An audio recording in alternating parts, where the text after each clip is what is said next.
Tonight I want to tell you three fantasies, all of which have something in common. The first fantasy is about reproduction.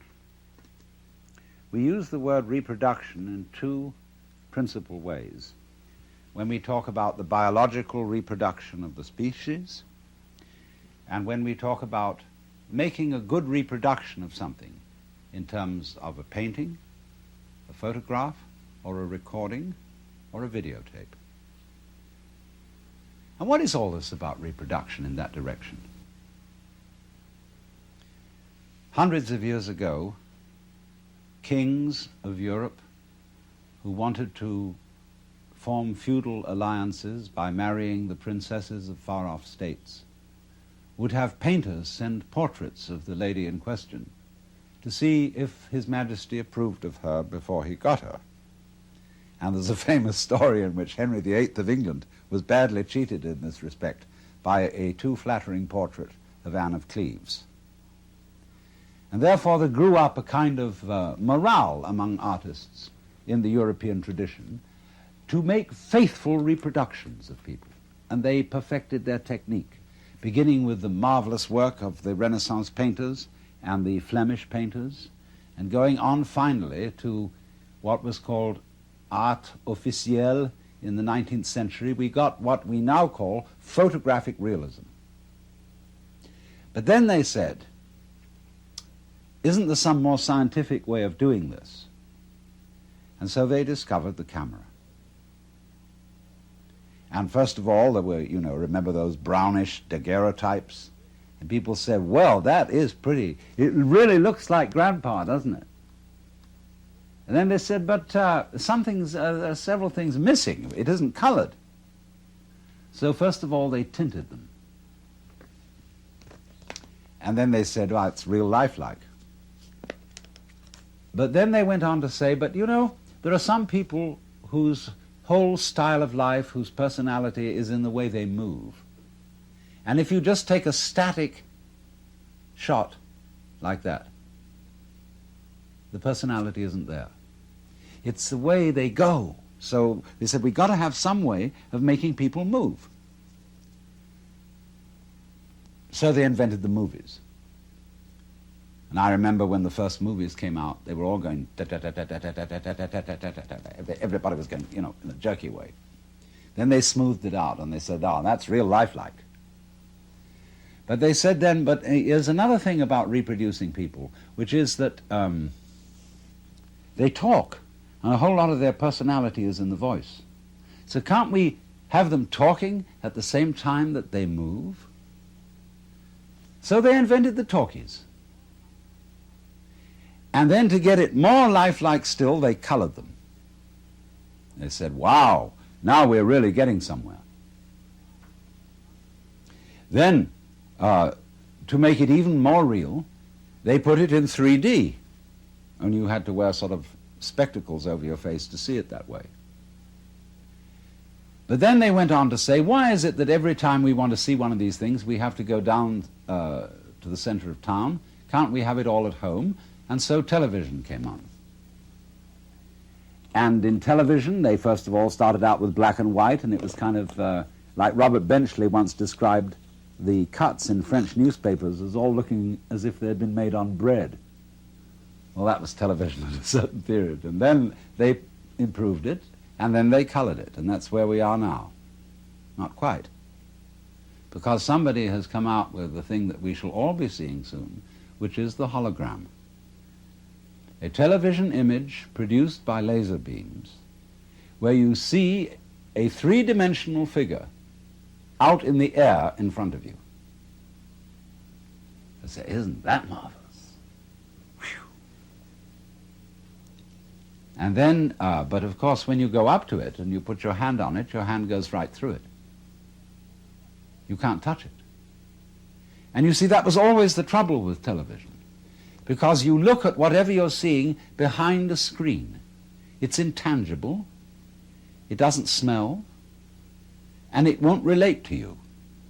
So these are further problems to be solved in the techniques of electronic reproduction, and they'll do it.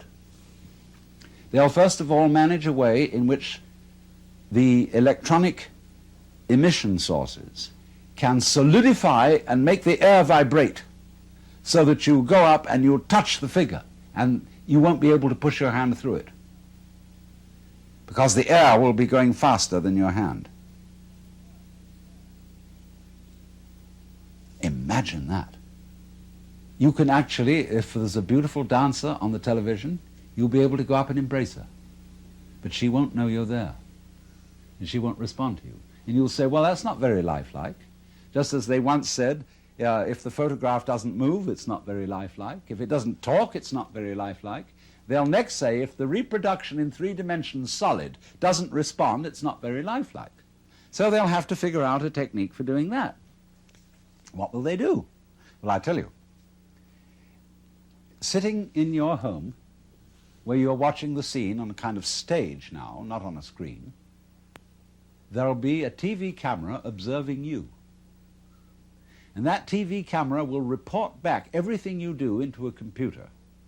And the computer will so manage each bit of information, that's to say, each tiny little granule unit of information going into the image that you're looking at, that it will immediately decide what is the appropriate response to the approach that you are making to the image.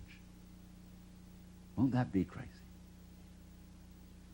You know, she may slap you in the face and she may kiss you.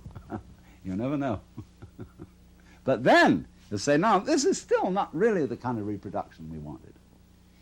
What we wanted when we looked at this scene is to be able to identify with one of the characters. We wanted to not just watch the drama that's being performed on the stage in front of us, but actually get into it. And so we want to be wired in with electrodes on the brain so that we will actually feel the emotions of the people acting on the stage. And so eventually we will get absolutely perfect reproduction. And we will be able to see that image so vividly that we shall become it. And so the question arises, could that be where we are already? Are we a reproduction which over the centuries of evolution has worked out to be a replica of something else that was going on, and we are where we always were? Now, the next fantasy concerns the idea that every living being thinks it's human.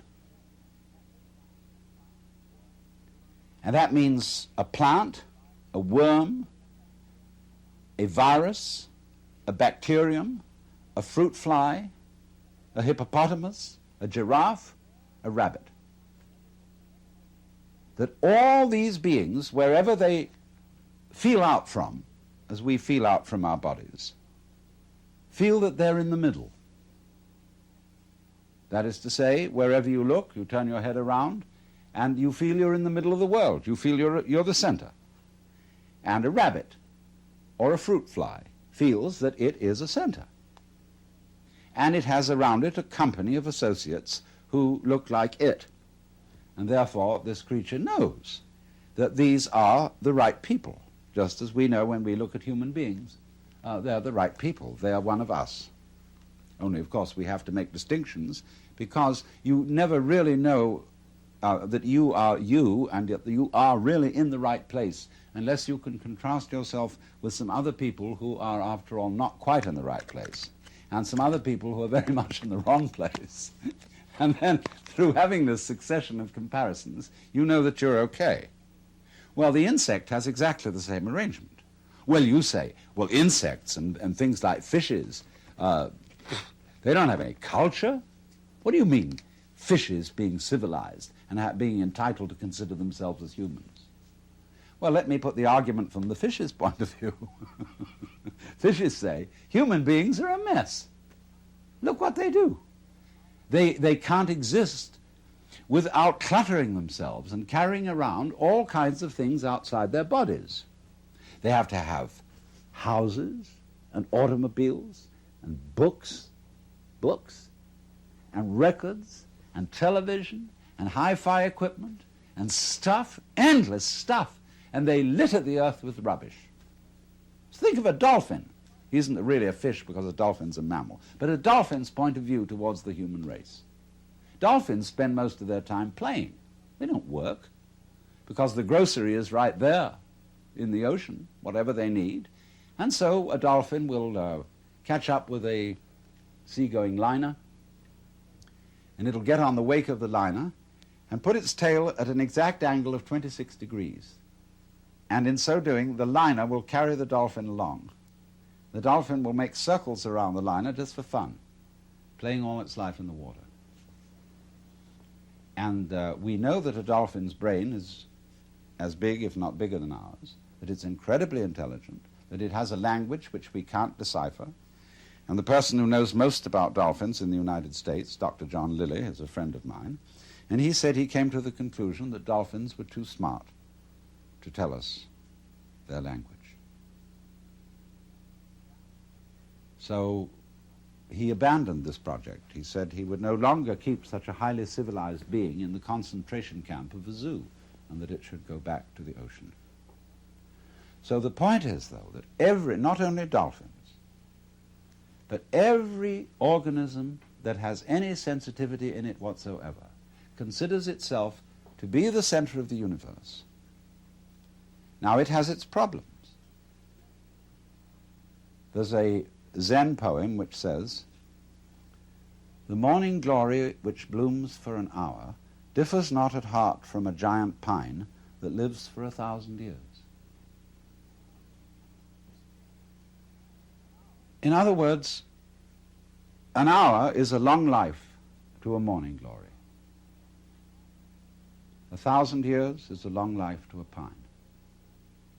And our 80 years and 10, or as the insurance company's actuarial tables put it, somewhere between 65 and 70 years as an average human life, seems about the right length of life. I mean, there are people who want to go on and are in quest of immortality and have their bodies frozen in case there should develop in the future some technique by which they could be revived. But I really don't go for that idea, because nature has mercifully arranged the principle of forgettery as well as the principle of memory. If you always and always and always remembered everything, you see, you would be like a piece of paper which had been painted over and painted over and painted over until there was no space left and you wouldn't be able to distinguish between one thing and another. It's like when a whole bunch of people start to scream and make noises and out-scream each other, and soon you can hear nobody. So in that way one's memories become screams, and nature mercifully arranges that the whole thing be erased, and you begin again. You see, it doesn't matter in what form you begin, whether you begin again as a human being, or as a fruit fly, a butterfly, or a beetle, or a bird.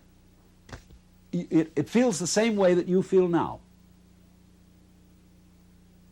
So we're really all in the same place. And we all have above us things much higher than ourselves. And we all have below us things that we feel are much lower than ourselves, just as there are things out there on the left and things out there on the right, and things in front and things behind. Because you're the middle. You're the middle everywhere, always.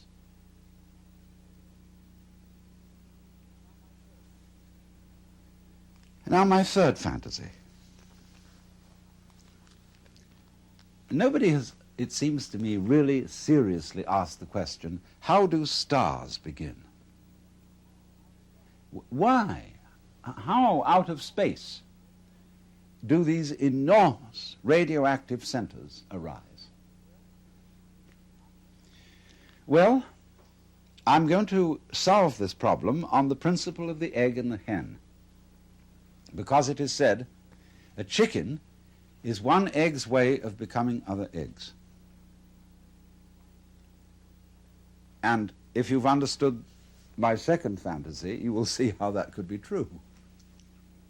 Now let's suppose then that a planet is one star's way of becoming another star. You know, stars, when they explode, they send a lot of goo out into space. And some of this goo solidifies into balls which get in orbit and spin round the star. And in one chance in 1,000 maybe, one of those balls will become like the planet Earth, and slowly upon it will arise what some people might call a disease called the bacteria of intelligent life. And they have a notion, these things that we call alive, that they ought to go on.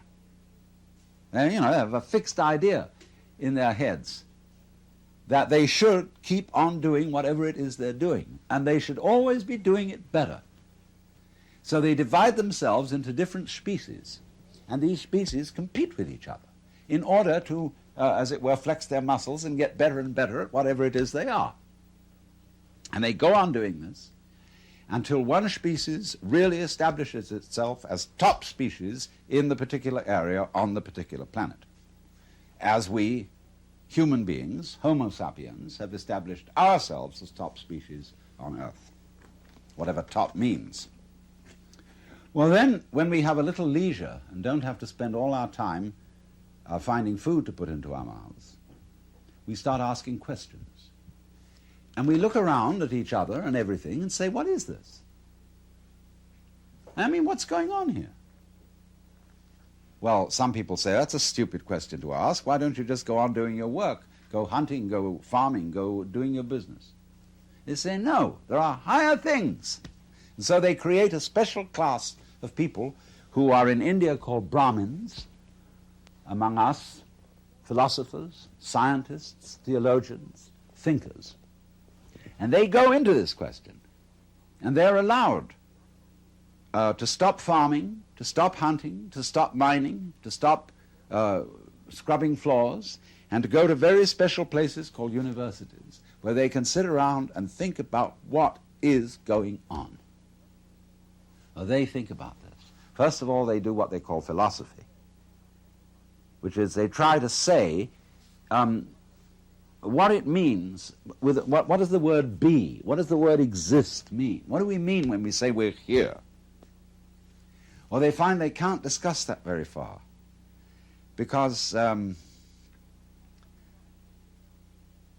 word stops meaning anything. It sort of becomes a noise. They say, no, we're not really getting to the point. What we've got to do is, instead of thinking all the time and just theorizing and talking words about what's going on, we've got to investigate it experimentally. We've somehow got to look into this stuff that we call reality, a material world, and find out what it is. So they start chopping it up. See? They go into flowers and they chop up the seeds and they look into the middle of the seeds. They find something there and then they have to get a magnifying glass and look in on that and get smaller and smaller and smaller. And they reason they must eventually come to some particle called an atom.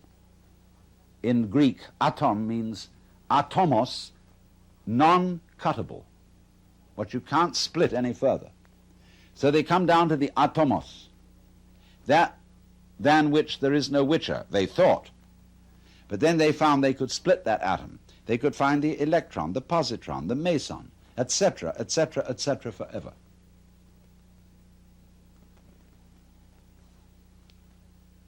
And so they said, well, this is a real science, because we've now found out that every atomos of matter contains immense energy, and that we could come to the point where we could release the energy in the atom. And the trouble with intellectual people is that anything that can be done must be done.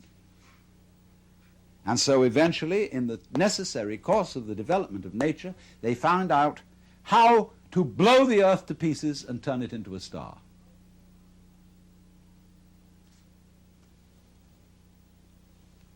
So that may be, you see, how stars originate. They have planets, like chickens have eggs, and the eggs burst and turn into chickens. And planets burst through the agency of intelligent life and turn into stars, which throw out other mud balls, which some of which stand a reasonable chance, about as reasonable a chance as, say, any male spermatozoon stands when it enters the female womb of becoming a baby. 1 in a million. And those spermatozoa are in exactly the same position as the planets and the stars. Now, I tell you, this is a fantasy. But you may ask me, isn't it a rather unpleasant fantasy? Aren't things going the wrong way, the wrong direction? In other words, if the whole point of life, I mean, this tender biological substance with all its tubes and filaments and nerves, which is so very sensitive, if all this is to end up in fire, into an absolute blaze of light, don't we say, oh, what a shame? Is that the way it ends?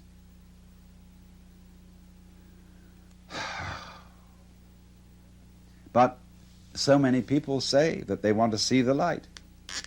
They want to be enlightened. They want to dissolve into the light of God. And then when they've done that, all over again, the process goes on, and it blows out those mud balls. And here are planets, and here once again, you're a baby, you're a child, the flowers are brilliantly colored, the stars are gorgeous, the smell of the earth, the sound of the rain, everything is marvelous once again. And once again you see the other, the man, the woman that you love. As if it had never happened before, it all starts over again. And as it goes on, it gets more and more intense. All the problems get more and more problematic. You find you're wrestling with something you can't control. You've got to control it, but you absolutely can't control it, like all the problems of the world at the present time. The whole scene is completely out of hand. And we feel we're going to our doom, because we're going once again towards the birth of a star, which is the most creative thing there is. Now, if you think about this for a while, you see, I've put forward 3 fantasies, all of which have a cyclic quality. We reproduce, not only biologically, but we reproduce artistically, technically. Just for a moment, I want to put in an aside about biological reproduction. See, when I think back to my grandfather, whom I knew fairly well, he was, when I was a little boy, he was something extraordinarily impressive. He looked like King Edward VII. He was a very, very elegant man, with a little goatee beard. He didn't have sideburns like this, and he had shorter hair, but he was a very elegant fellow, dressed beautifully. And I thought, he was the very image of God. And now here I am, the same age as he was when I first knew him. And I have 5 grandchildren. And I'm sort of no longer impressed by grandfathers. Here I am. I'm one of them too. And this is the same idea, you see, of the round. That we are almost perpetually in the same place, as the French proverb says, plus ça change, plus c'est la même chose. The more it changes, the more it's the same thing. Well, that means then, you see, that existence, the feeling of being, is a sort of spectrum. Just as light is at one end red and at the other end violet. And you have to have these extremes in order to have color at all, in order to know light. So you see, likewise, we have to have the experience that there is somebody else, something else going on altogether out of our control, in order to have the experience of being me.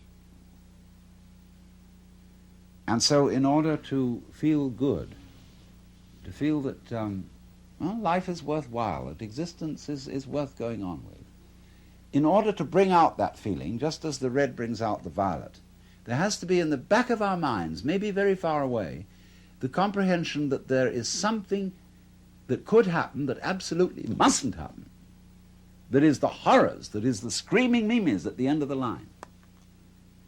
We have to know that's there. And every so often, that has to happen. Because if there isn't the experience that we go through, called the screaming mimes at the end of the line, where everything has gone wrong, like just before he died, the British novelist Arnold Bennett said, "I feel somehow that everything is absolutely wrong." You know?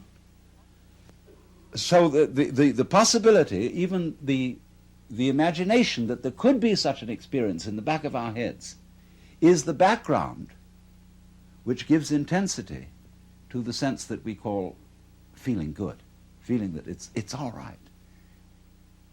It's all right now, I'm only bleeding. So, if you understand that, you see that really and truly you're always in the same place. Just as every creature thinks it's a human being. And as just every being turns out to be a reproduction by some interesting technology, whether it's electronic or biological, makes very little difference. And just as it may be, I don't know, planets are stars' ways of becoming other stars, and so on, and so on, and so on. But the moral is, you're always in the same place. And what is that place?